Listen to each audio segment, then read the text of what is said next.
नमस्कार सभी को। दोस्तों, ट्रंप ने खुले तौर पे ये धमकी दी है कि 25% तो टैरिफ अभी शुरुआत है, वो अभी भारत पे और टैरिफ लगाने का फैसला अगले 24 घंटे में लेगा। और 24 घंटे अभी बीते नहीं थे, इसी बीच अचानक से अडानी साहब ने इस्तीफा दे दिया है। अब सवाल ये है कि क्या ट्रंप अडानी ग्रुप के ऊपर कोई कार्रवाई करने वाले थे या अमेरिका से कोई कार्रवाई अडानी ग्रुप के ऊपर होने वाली है, जिसकी वजह से अडानी ने ये इस्तीफा दिया है। और उससे इंपॉर्टेंट बात, क्या भारत और अमेरिका के रिश्ते में अभी और तनाव आना बाकी है।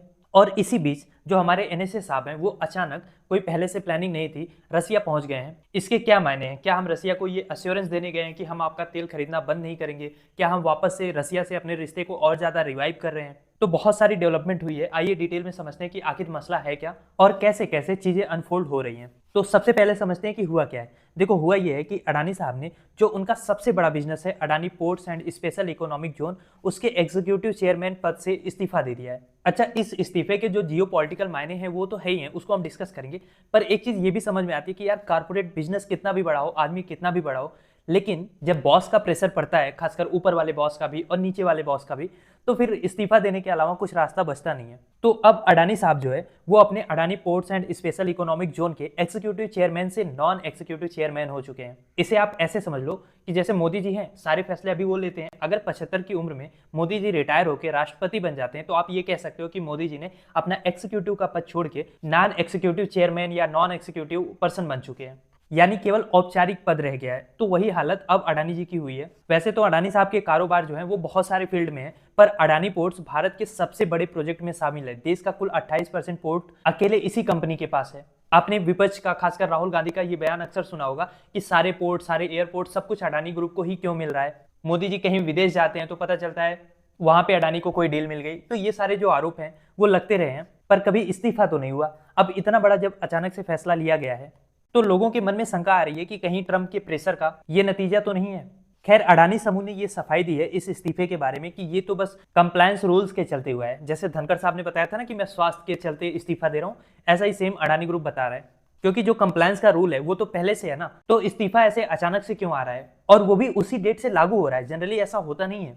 पर मीडिया में आपको इसकी बहुत ज्यादा चर्चा मिलेगी नहीं, कहीं तीसरे चौथे पेज में किसी अखबार में मिल जाए वो अलग चीज है। और ऐसी खबरें चल भी कैसे सकती हैं? बड़े बड़े मीडिया हाउसेस की चाबी तो बिजनेसमैन की जेब में होती है। पर हम लोग थोड़ा सा क्रोनोलॉजी को समझते हैं, खबरों को जोड़ते हैं और किसी निष्कर्ष तक पहुंचने की कोशिश करते हैं कि आखिर इतना बड़ा इस्तीफा ऐसे अचानक से बहुत चुपचाप क्यों हो रहा है, और वो भी इमीडिएट इफेक्ट से लागू हो रहा है। खासकर तब जब अमेरिका के प्रेसिडेंट डोनाल्ड ट्रंप साहब कह रहे हैं कि 24 घंटे के अंदर वो भारत पे कोई बड़ा फैसला लेंगे, हो सकता है टैरिफ को और बढ़ाएं। अब देखो, ट्रंप है मूडी आदमी, ठीक है, वो ट्रेड डील करने के लिए भारत पे किसी भी तरीके का दबाव बना सकता है। और जब ये बातें हम आप डिस्कस कर रहे हैं, तो आपको नहीं लगता है कि जिनका इसमें स्टेक है वो डिस्कस करते होंगे?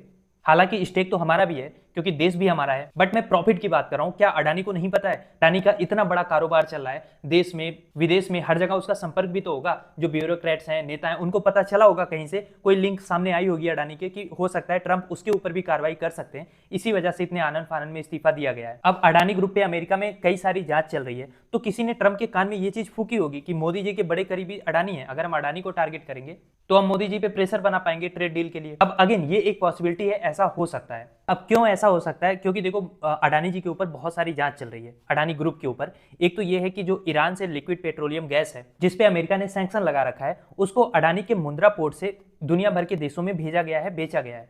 एक और मामला है अमेरिका में ही है, ब्राइबरी और फ्रॉड को लेके, और कोई छोटा मोटा मामला भी नहीं है, लगभग 2000 करोड़ के आसपास का मामला है। अमेरिका के जस्टिस डिपार्टमेंट ने बाकायदा अडानी जी को नोटिस भेजी है, और अगर इसमें दोषी साबित होते हैं तो जुर्माना और जेल दोनों का प्रावधान है। और एक ग्रीन एनर्जी वाली डील के बारे में आपने सुना ही होगा, जिसमें आरोप ये है कि भारत में राज्य सरकारों को घूस देकर उनसे जबरदस्ती ग्रीन एनर्जी खरीदवाई गई, ताकि अमेरिकी इन्वेस्टर्स को ऊंचे प्रॉफिट और डिमांड दिखाकर उनसे निवेश कराया जा सके।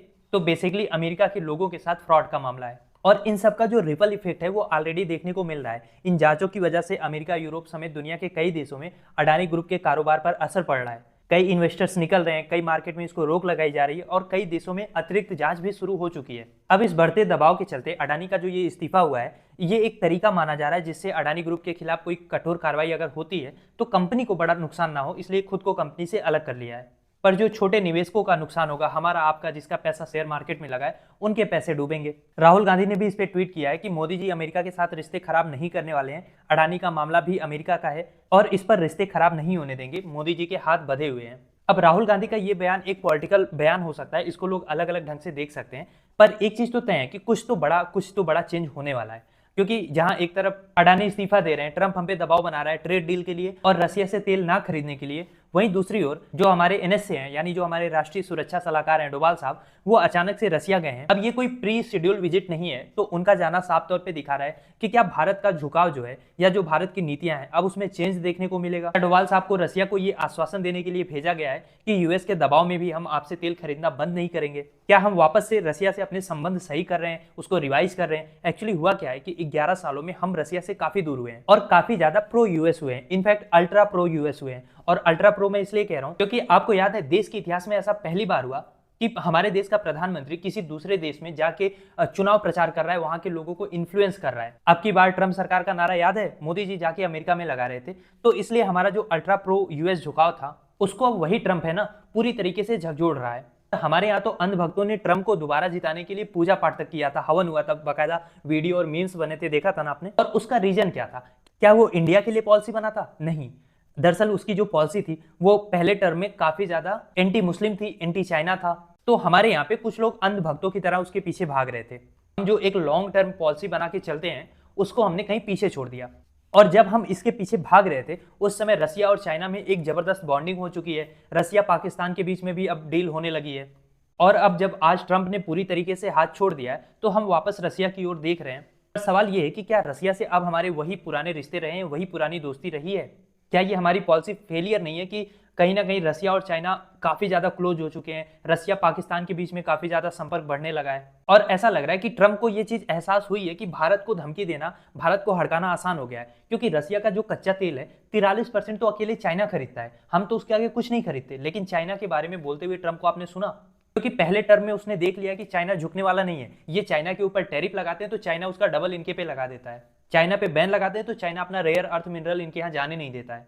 सेमीकंडक्टर की लड़ाई अलग चली रही है। तो पॉइंट ये है कि ट्रंप इस समय चाइना से नहीं भिड़ रहा है, बल्कि अपना सारा जो टैक्टिक्स है वो इंडिया के अगेंस्ट यूज कर रहा है, हमारे कारोबार को रोक रहा है। और ट्रंप का जो निजी कारोबार है वो इंडिया में लगातार बढ़ रहा है। 2012 से 2019 के बीच में ट्रंप ऑर्गेनाइजेशन ने भारत में अपने 4 प्रोजेक्ट्स के जरिए लगभग $12 मिलियन कमाया है। आज भारत में ट्रंप कंपनी के 13 प्रोजेक्ट चल रहे हैं, मुंबई में, कोलकाता में, दिल्ली में, हर जगह जो ट्रंप का रियल एस्टेट का बिजनेस है वो इंडिया में बढ़ता जा रहा है। अब देखना यह है कि क्या सरकार ये जो प्रोजेक्ट्स, ट्रंप के निजी प्रोजेक्ट यहाँ पे चल रहे हैं, क्या सरकार इसको नहीं रोक सकती? अब सरकार का कुछ ना करना, इस पे एकदम चुप रहना, मोदी जी कुछ बोलते नहीं है, ट्रंप का नाम तक नहीं लेते, ये सब कहीं ना कहीं ये सवाल खड़ा करता है कि क्या सच में जो थ्योरीज चल रही हैं कि मोदी की कोई कमजोर नस ट्रंप के हाथ में लगी हुई है, और क्या वो कमजोर नस अडानी साहब हैं? क्या सच में राजा की जान जिस तोते में है वो अडानी हैं? और अब ये देखने वाली बात होगी कि आने वाले दिनों में अगर इंडिया और यूएस के बीच में कोई ट्रेड डील होती है तो उसमें हम कितना समझौता करते हैं।